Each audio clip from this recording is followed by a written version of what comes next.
Menjelang perhelatan politik akbar di tahun 2020, Provinsi Kalimantan Selatan yang akan datang, menjadi perhatian masyarakat umum bahwa Pilgub yang akan datang adalah sebuah peristiwa politik yang sangat menarik dan menjadi perhatian publik.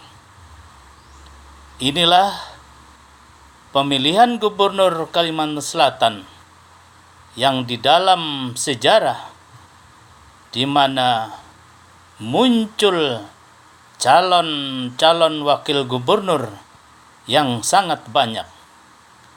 Di antara calon wakil gubernur yang muncul di permukaan, yang secara resmi telah mendaftarkan di partai-partai politik, antara lain Haji Muhammad Rosehan NB, Dr. Andes Safrudin, Gusti Iskandar Alamsah, Haji Abdul Wahid, dan yang sedang ditunggu-tunggu masyarakat adalah munculnya seorang tokoh fenomena, yaitu Haji Muhyiddin, yang merupakan salah satu ketua Partai Amanat Nasional Provinsi Kalimantan Selatan.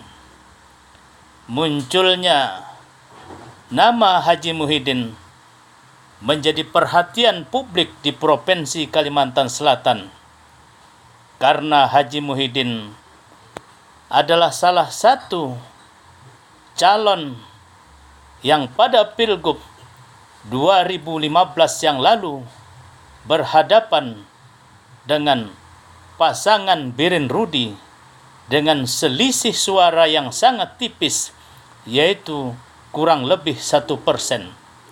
Sehingga kemunculan dan kehadiran Haji Muhyiddin di tengah-tengah pentas persaingan memperebutkan jabatan calon wakil gubernur yang akan datang menjadi sangat menarik dan menjadi teka-teki politik di kalangan masyarakat. Fahmi Amrusi, Rumah Banjar, melaporkan.